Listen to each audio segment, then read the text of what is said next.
Olá, pessoal! Tudo bem com vocês? Sejam bem-vindos a mais uma videoaula de redação do PVS. Eu sou Conceição e estou muito feliz de estar aqui de novo com vocês para falar sobre o capítulo 8 da nossa apostila de redação, revisão de textos e identificação de falhas. Nas videoaulas anteriores, nós vimos algumas informações muito importantes para a redação. Com essas informações, vocês já têm condições de elaborar um bom texto dissertativo argumentativo para o vestibular. Na aula de hoje e na próxima aula, eu quero chamar a atenção de vocês para a importância de vocês revisarem o texto, de evitar algumas falhas e de evitar algumas práticas muito comuns na hora de escrever a redação. Nesta videoaula, nós falaremos especificamente sobre o uso adequado da coletânea. Lembrando que os CDEs do Enem apresentam entre 3 e 5 textos ou trechos, cada um trazendo um tipo de informação diferente sobre o tema que é proposto na prova. Se sentir inseguro diante de um tema de redação é muito comum. E é por isso mesmo que os principais vestibulares trazem uma coletânea de textos para servirem de motivação, para nos ajudar a ter ideias sobre o que escrever.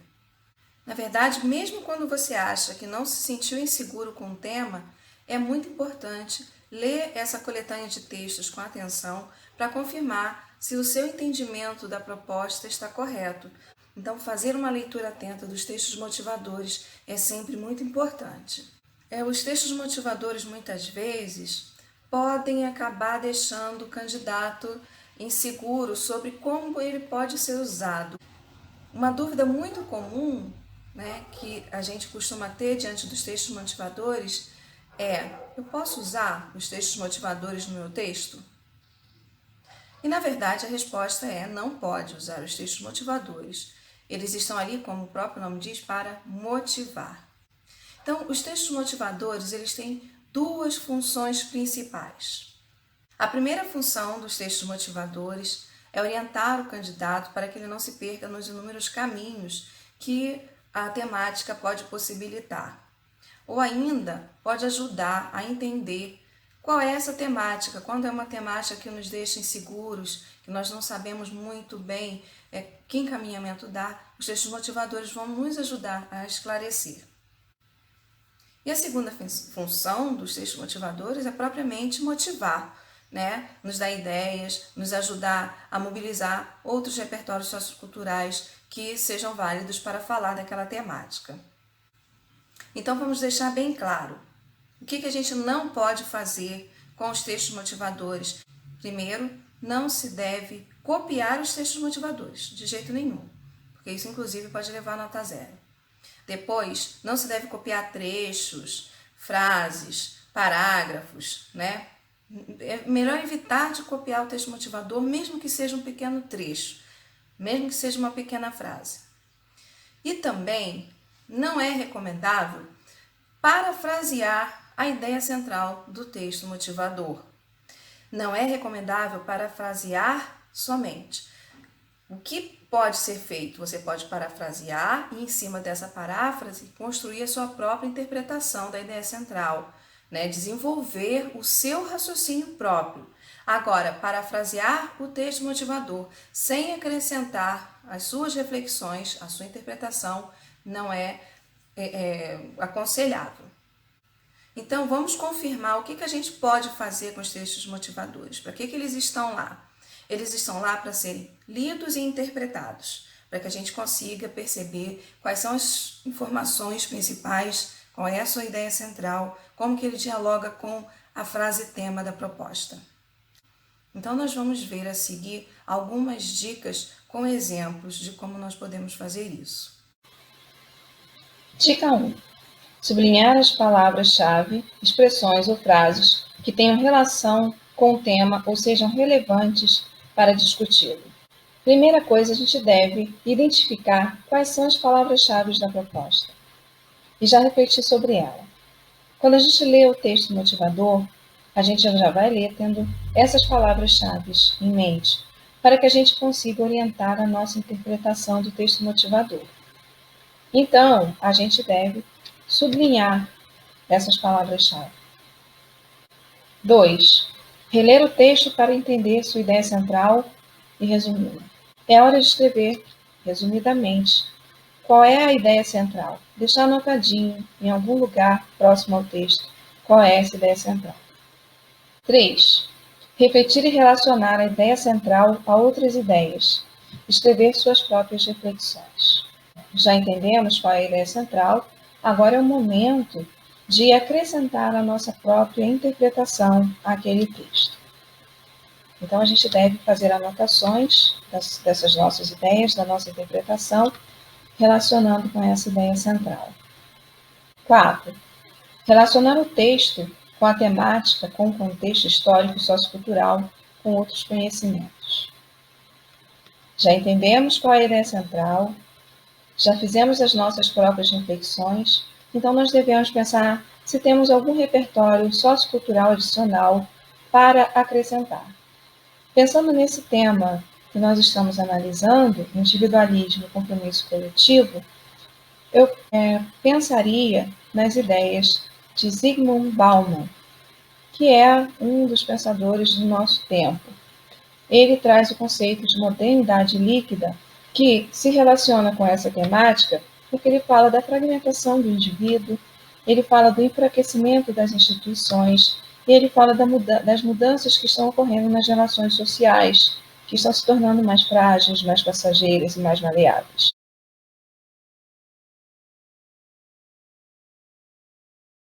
5. Selecionar as informações que podem ser úteis e organizá-las para elaborar o plano de texto. Então, é o momento da gente selecionar quais dessas informações que nós identificamos enquanto líamos o texto motivador, quais delas podem ser úteis para que nós organizemos o nosso plano de texto. Uma possibilidade é a gente pegar essas informações e já ir relacionando cada uma delas a cada um dos parágrafos que nós vamos elaborar. Em princípio, a gente faz essa seleção de maneira bem simples. A gente pega aquelas ideias, a gente pode anotar na própria ideia, colocar introdução, desenvolvimento, conclusão e já identificar para onde essas informações poderiam ir. Depois disso, essas informações devem ser transformadas em um plano de texto. Nós vamos ver futuramente um exemplo de como essas dicas podem ser aplicadas e podem nos ajudar na hora de escrever a redação. Então, vamos ao nosso exemplo. O Enem 2019 trouxe em sua proposta de redação o tema Democratização do acesso ao cinema no Brasil. Esse tema deixou alguns candidatos um pouco inseguros sobre como abordar o tema, sobre o que falar. Alguns por um pouco de insegurança sobre o que significa democratização. E alguns devido às possibilidades de interpretação da palavra acesso. É nesse momento de insegurança e incerteza diante do tema que os textos motivadores são muito importantes e muito úteis. A primeira coisa a ser feita diante dos textos motivadores é fazer uma leitura inicial, já sublinhando, já destacando quais são as informações relevantes, quais são as informações que dialogam com as palavras-chave da proposta e já tentando pensar sobre como esses textos podem nos ajudar. Após fazer esses destaques, sublinhando essas palavras-chave, essas frases, todas as informações que nós consideramos relevantes e que nos ajudam a entender o tema, é o momento da gente tentar resumir essa ideia central. Aqui, por exemplo, lendo o texto 1, eu posso entender que ele tem como tema central, como ideia central, a origem do cinema como como ferramenta da ciência, e também ele fala sobre o seu uso para entretenimento ao longo dos tempos. O texto 2, por exemplo, traz uma definição de cinema relacionando essa definição à existência humana. O texto 3 traz alguns dados estatísticos que mostram a quantidade de pessoas que assistem filme na TV e a quantidade de pessoas que assistem filmes nos cinemas. E o texto 3 Fala sobre a redução do número de salas de cinema disponível ao longo do tempo. Fala da concentração das salas de cinema nos grandes centros urbanos e também fala sobre a questão de que a classe economicamente favorecida são as mais privilegiadas quando o assunto é cinema. Lembrando das palavras-chave da proposta, a gente vai ver que o texto 3 e o texto 4, por exemplo, nos ajudam a esclarecer a questão da democratização e a questão do acesso. Então, quando a gente identifica a ideia central dos textos motivadores, isso pode, inclusive, nos ajudar a entender, a reinterpretar a própria proposta. Depois que a gente já entendeu a ideia central, já fizemos a anotação de qual é a ideia central, é o momento da gente tentar interpretar esse tema e o assunto de cada texto, fazendo anotações, transmitam qual foi a interpretação que a gente deu, que ideias aqueles textos nos trouxeram enquanto a gente fazia a leitura. Essas anotações devem ser feitas às margens mesmo da página da proposta. A gente deve usar os espaços disponíveis, eu sei que não são muitos, mas é muito importante que a gente use que dá dessas margens para fazer essas anotações. Quando a gente faz essas anotações, a gente já está ali fazendo um processo de interpretação que vai nos ajudar futuramente na hora de elaborar o nosso plano de texto. Uma outra dica que a gente viu era a de, a partir da leitura dos textos motivadores, pensar que outras informações adicionais a gente pode acrescentar. Que repertório sociocultural a gente tem que pode dialogar com essa proposta e com as ideias centrais apresentadas nos textos motivadores. Sempre é muito importante que essa reflexão seja feita enquanto a gente está lendo os textos motivadores, porque eles podem nos ajudar a entender que tipo de informação adicional a gente precisa para construir o nosso argumento.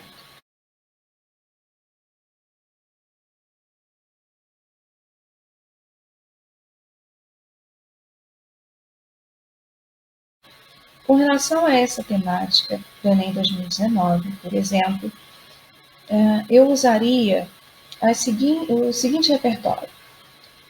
Eu falaria de Charlie Chaplin, do cinema mudo, que tem tudo a ver com a questão do cinema, e eu falaria também sobre a questão da revolução tecnológica, com a popularização de redes sociais, com a popularização do YouTube e com a popularização de sites que divulgam filmes gratuitamente, que permitem que as pessoas baixem filmes clandestinamente.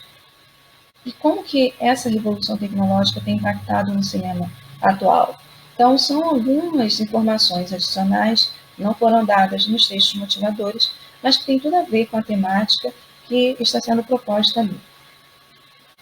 Por fim, uma parte muito importante dessa leitura dos textos motivadores é que a gente selecione aquelas informações que a gente anotou lá nas margens, que essas informações adicionais que a gente pensou. Então, é o momento da gente pensar quais dessas informações realmente são úteis.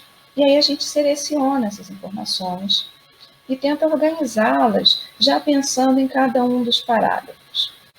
Como a gente não tem tanto espaço na hora de fazer a redação, a indicação é que você, lá mesmo, naquelas anotações, você já diga qual delas você usaria na introdução, qual delas você usaria no seu desenvolvimento, qual você usaria na sua conclusão. Essas informações que a gente anota às margens da página, elas são colocadas de forma resumida, ou seja, são ideias brutas. Elas precisam ser refinadas, precisam ser melhoradas, reescritas com frases mais complexas e bem elaboradas. Então, vamos ver aqui que eu resgatei algumas daquelas informações que eu havia anotado enquanto eu lia os textos motivadores da proposta Enem 2019. Vejam que lá eu teria anotado Chaplin, tracinho, cinema mudo. O cinema alcança grandes plateias, várias gerações. Na hora de fazer o meu planejamento de texto, eu precisaria reescrever essas informações de maneira mais elaborada. Então, eu diria, no início do século XX, Chaplin consolidou a importância do cinema como forma de entretenimento. Mudo ou falado, desde que surgiu o cinema continua a alcançar grandes plateias por várias gerações. Essas informações já mais elaboradas, elas devem fazer parte do plano de texto, que é aquele momento anterior à elaboração do texto final. Vejam que, na introdução, eu usaria essas informações que trazem a informação de Chaplin, né? Mostrando, fazendo aqui uma contextualização do tema. No desenvolvimento, né? Nós poderíamos usar essas duas informações e vocês vejam que aqui eu já introduzo alguns elementos de coesão que são importantes. No desenvolvimento 2, por exemplo, eu já começo usando uma conjunção que estabelece uma oposição de ideias com a informação que eu dei anteriormente no desenvolvimento 1. Esse tipo de preocupação com os elos coesivos e como esses elos coesivos relacionam as nossas ideias é muito importante. Sobre a conclusão, eu queria chamar a atenção de vocês para a proposta de intervenção que é cobrada no Enem. A gente sabe que o Enem cobra uma proposta de intervenção, mas para que essa proposta seja completa, ela precisa dizer quem pode resolver o problema, o que pode ser feito, como, com que finalidade, e ainda é esperado que a gente teça algum comentário adicional sobre um desses aspectos. Futuramente, nós vamos ter uma videoaula especificamente sobre isso. Para acessar a proposta Enem 2019, acesse o portal inep.gov.br. Bom, pessoal, chegamos ao fim de mais uma aula. Eu espero que com essas dicas e com esse exemplo eu tenha ajudado vocês a não cometerem aquela prática indevida de copiar os textos motivadores, de copiar trechos ou frases e de parafrasear sem acrescentar uma interpretação própria. Nós voltaremos na aula seguinte para falar de outros aspectos que devem ser evitados. Espero que vocês tenham curtido a aula e espero contar com vocês na próxima. Até lá!